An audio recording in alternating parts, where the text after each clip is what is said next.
Our next guest is really something special. Kimber Lanning, her goal not only as an economic strategist but also as an entrepreneur has been to increase the quality of life for all of those in Arizona. And a few years ago, back in 2003, she founded something called Local First Arizona, now comprised of about 2,500 members. And what that organization does is spread the word and spread the awareness of all of the great cultural and economic benefits that locally owned businesses bring. So please welcome our next guest, Kimber Lanning.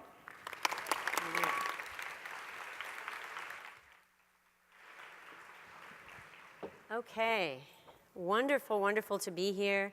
Great to see how many under 35s were still standing. I love seeing that. So what I have is about 20 minutes to convince all of you that the main #1 problem that we have in Arizona today is that we're not telling our story well.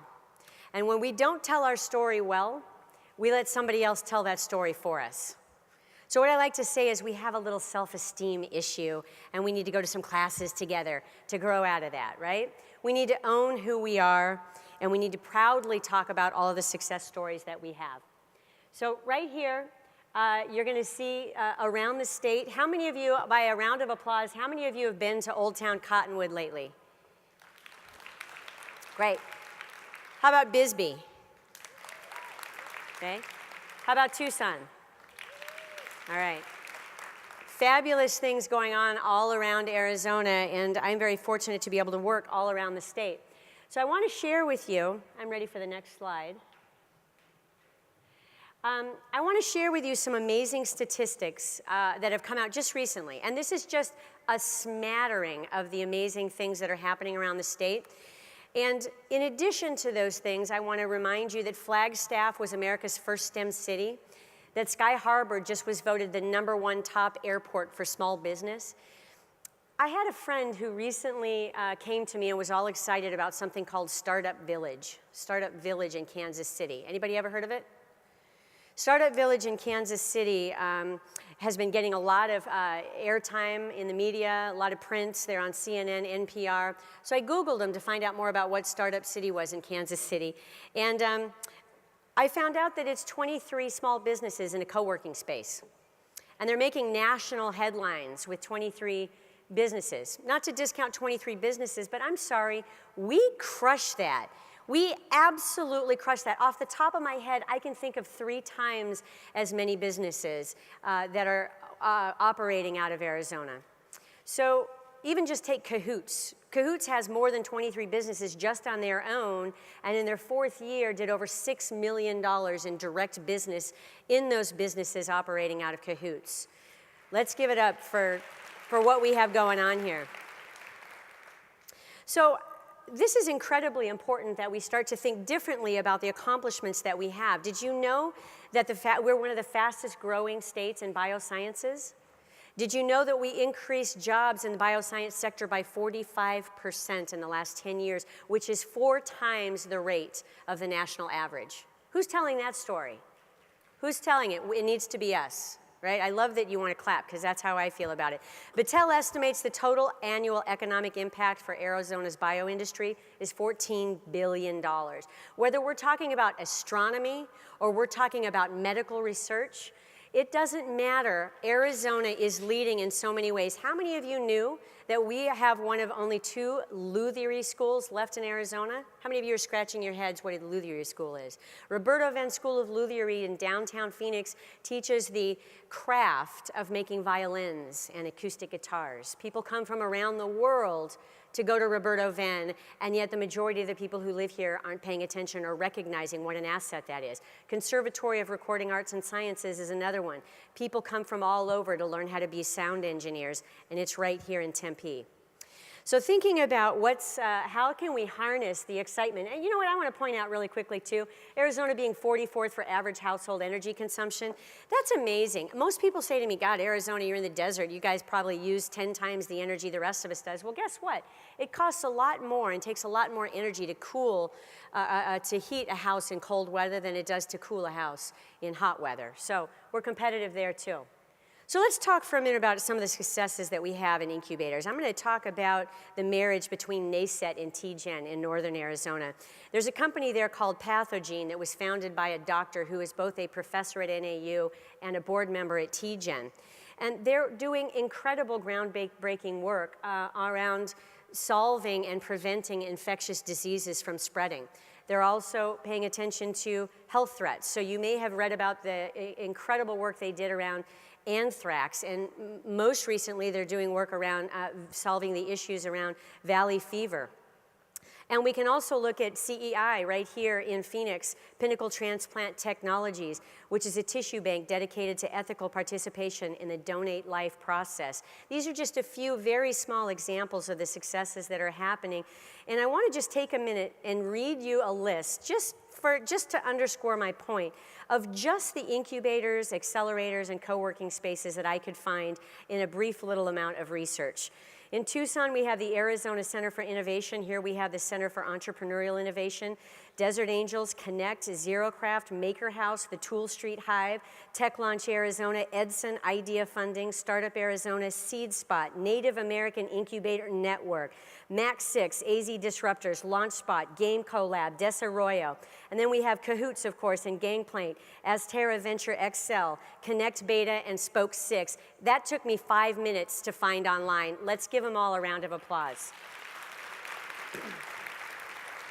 And that's just scratching the surface. So I'm going to highlight a few businesses here that have grown out of Seed Spot. How many of you are familiar with eMoneyPool already? Great. They were selected to participate in an accelerator program in Silicon Valley. FinTech stands for financial technology. There were over 100 different proposals and competing teams from around the country. 14 finalists. They did their final pitch at the bank in San Francisco, the Federal Bank in San Francisco. They won.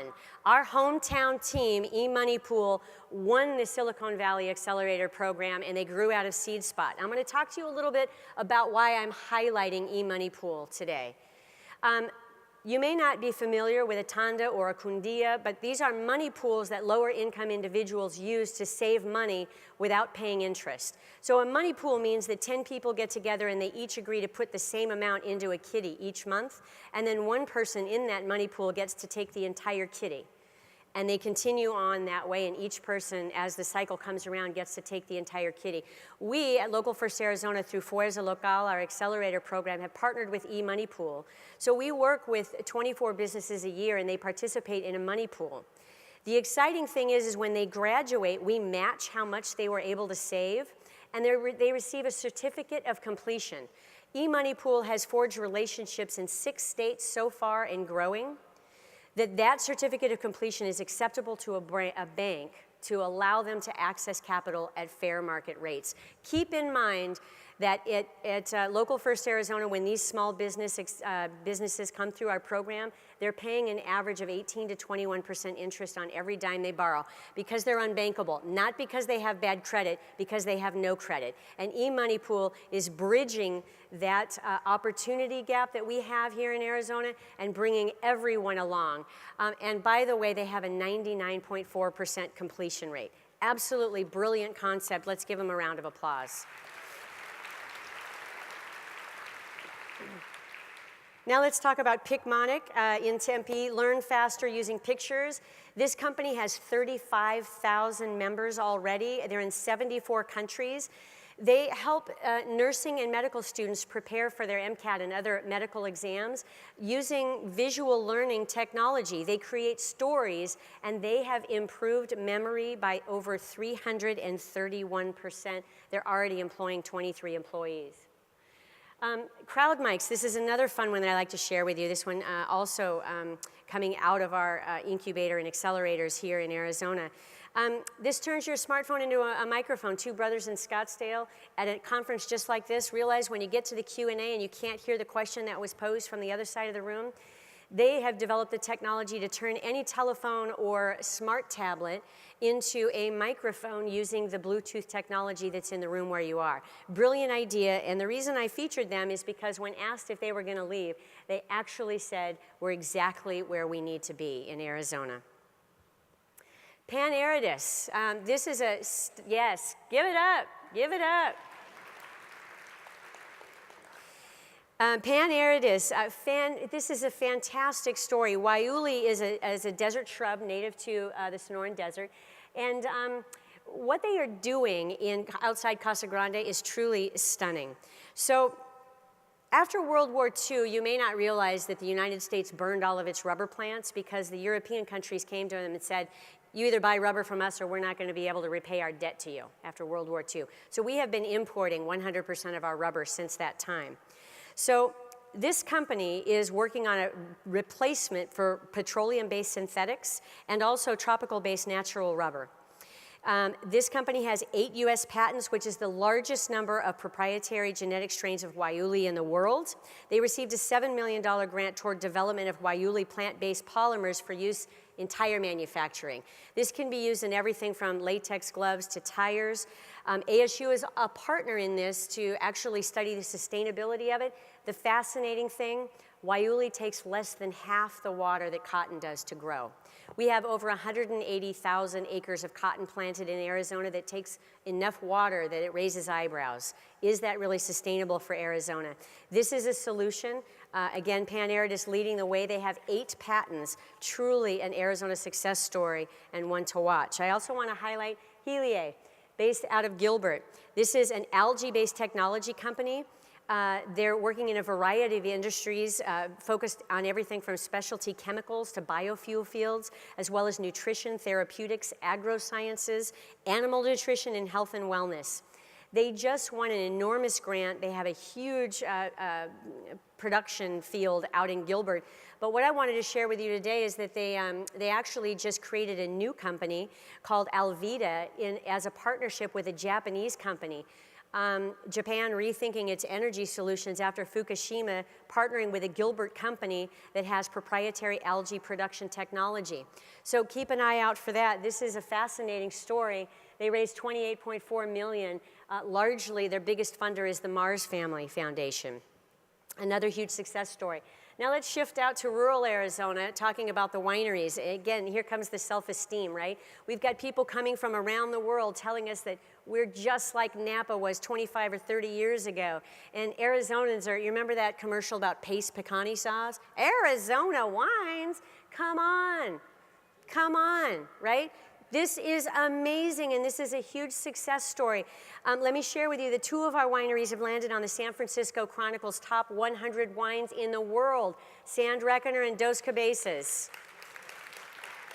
We have five wineries have scored a 90 or above in Wine Spectator. That's Callaghan Vineyards, Caduceus Cellars, Page Springs, Burning Tree Cellars, and Keeling Schaefer. We have 4 wineries that have won a gold at the Jefferson Cup, which is an international wine competition. And another thing that I want to mention that's so brilliant about the wine industry is that we're tying it to higher education. For those of you who don't know, at Yavapai College, the viticulture and enology programs are leading the nation in everything from how to grow grapes to how to harvest grapes, how to make wines, also how to market and sell wines, as well as manage a vineyard. So tying that into higher education is going to be a game changer for Arizona. Now I want to talk about other parts of the state that are focusing on solutions like agritourism. Rural Arizona is figuring out how to plug the leaks, and what we're trying to do is marry the urban and rural lifestyle. Did you know that Arizonans collectively spend $6.5 billion a year vacationing in California? What if we could redirect 10 to 20% of that out into our state? What we would be doing is driving revenue into those communities, building community pride, and building bridges between what's happening around the state and what's happening in our urban communities.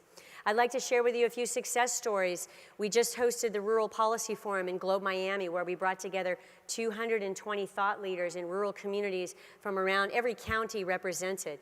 And we talked about a variety of things, and we heard from a gentleman who's got an organic farm in Eloy called the Lucky Nickel Ranch, where he does nothing but train veterans to grow organic foods and train them in the skills around working on a farm, which is incredibly important. We also host the Farmer and Chef Connection to build better bridges between food growers, ranchers, purveyors, and the hoteliers and restaurants that want to carry more.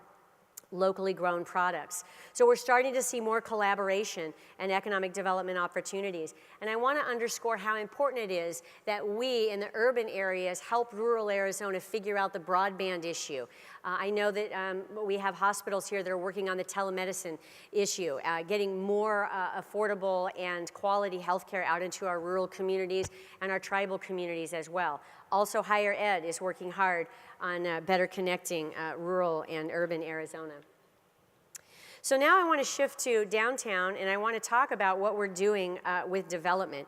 How many of you have noticed, by a round of applause, the exciting new restaurants and shops and everything that's opening up in downtown Phoenix? Okay. So this is a pretty fascinating study. The American Planning Association issued a study just about 2 months ago that showed that 8% of active boomers in the US today and 7% of millennials actually want to live in a suburban environment.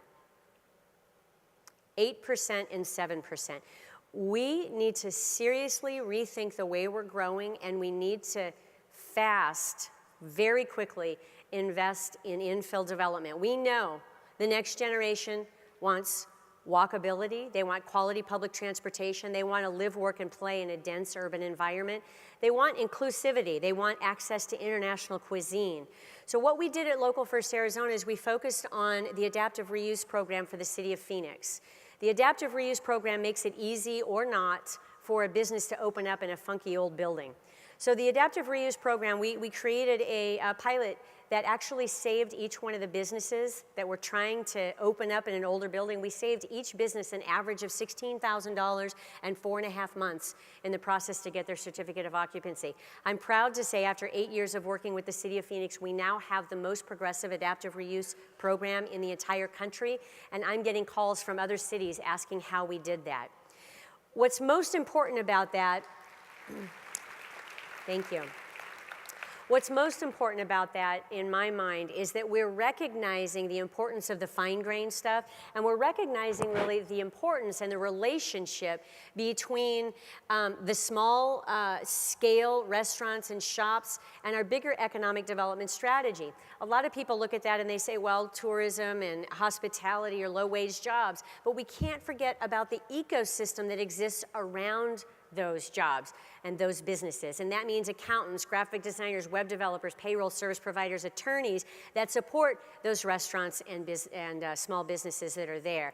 And most importantly is recognizing the relationship to our overall economic development strategy of attracting more knowledge economy workers. We know what the next generation wants, and the more we can create a vibrant downtown core in all of our cities, each city here has a vibrant downtown core, that we need to absolutely understand that it's going to make our lives easier to attract the type of workforce that we want. Another critical thing that's happening right now is we're successfully focusing on the large and the small at the exact same time, which we actually have never, ever done before. We have focused on the large for a very long time, and like I said, for the first time, for the last few years, we've been focused on the fine-grained stuff, and that is creating the kind of vibrancy that is making it easier and will make it easier for us to attract talent into the region. Another exciting thing I want to share with you is the fact that many of our big businesses and higher ed institutions are shifting the way they're thinking about their role within the context of a healthy Arizona economy. So I'm going to highlight Copper Point Mutual here for you today. They suddenly recognize, wait a minute, we're selling workers' compensation insurance. Why wouldn't we be supporting companies as close to us as possible, whenever possible, because they may in turn hire us for their workers' compensation needs. So Local First Arizona went in and worked directly with them to reconsider the way they were awarding their contracts. At the end of the day, not only did we save them a small amount of money in their overall budget, but at the end of the day, they were sourcing 82% of their goods and services locally from Arizona companies. They are looking locally for talent. You can't grow talent if you're looking in California for talent. Here is where we have the talent. So we came in and did an economic study looking at the results of SCF Arizona's shift. They again source 82% of their goods and services locally. Two key findings. First, They had a $500,000 budget, but it had a $500 million positive impact on Arizona's economy by the time those dollars recirculated through all those companies and the ecosystem around those companies. The second one is the most telling and the most important. Because of the way they source their goods and services, first, they employ directly 518 people. That's how many people wake up every day and say, I work for SCF Arizona or Copper Point Mutual.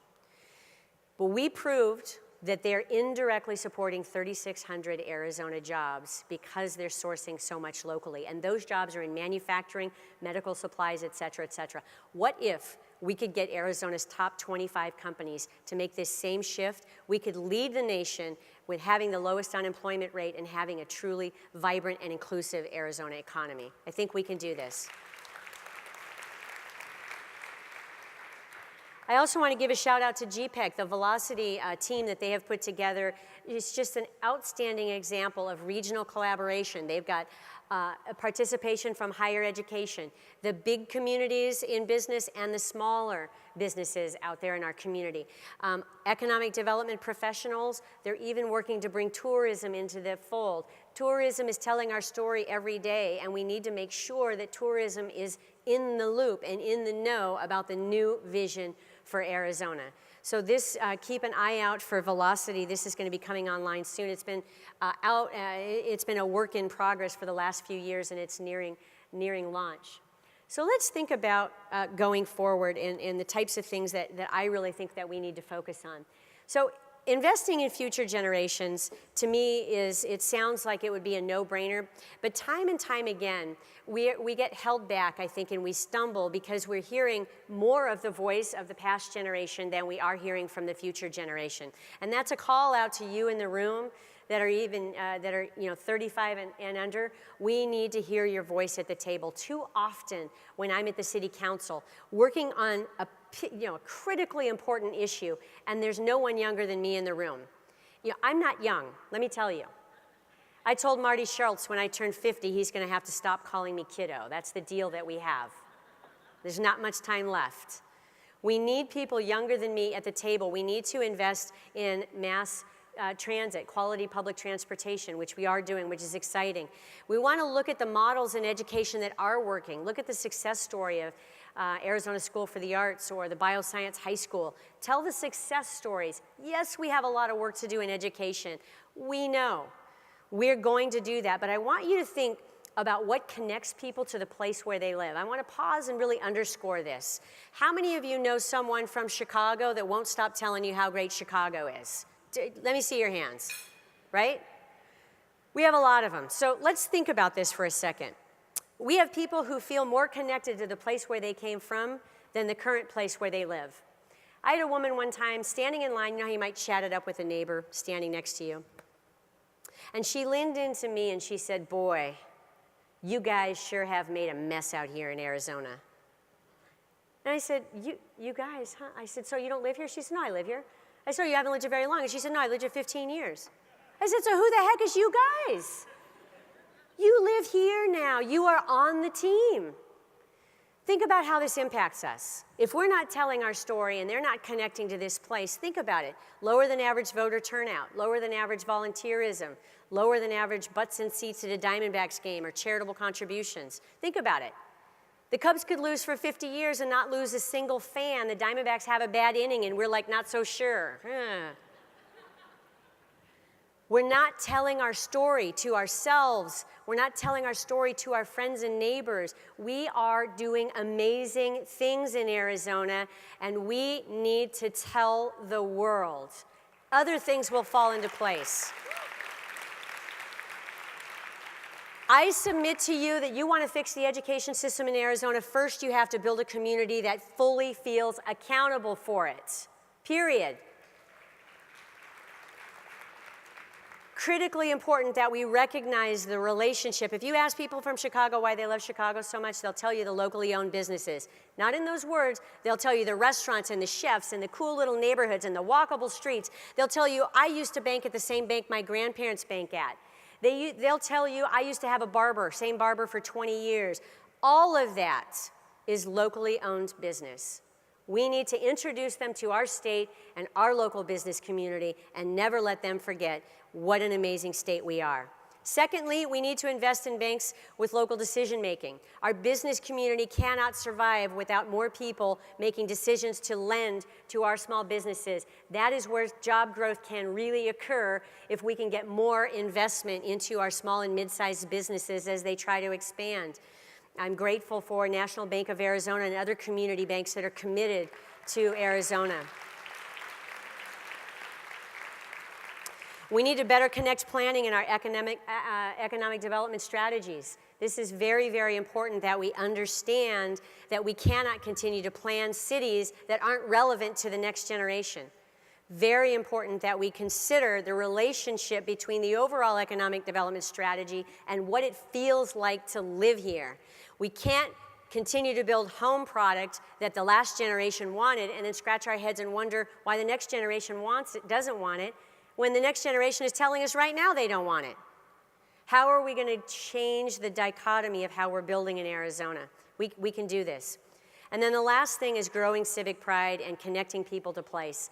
After 10 years of working on placemaking and better connecting people to place, the Knight Foundation just issued a study that showed connection to place as the single most leading indicator in places that have prosperity. Number one. Again, people love the place where they live. They're more likely to vote, to volunteer, to engage in whatever process is local to their community that they feel accountable for. They're more likely to go to a Diamondbacks game. They're more likely to give charitably. All of those things are impacted when people love the place where they live. So I need your help. All of you, when somebody comes to you and starts bad-mouthing Arizona, you stop them dead in their tracks and you say, you know what? You don't know what's going on in Arizona. Let me tell you. Who in here can help me do that?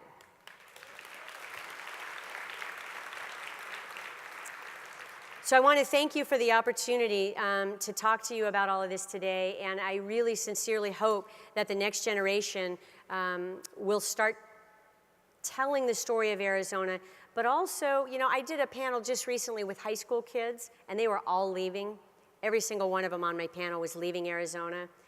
And when I asked them if they were embarrassed about some of the legislation that we've had here in Arizona, every single one of them raised their hand. And I can't tell you how important it is that we build an inclusive state that's focused on diversity, that brings everyone along. You can't have prosperity without creating prosperity for all. Thank you very much.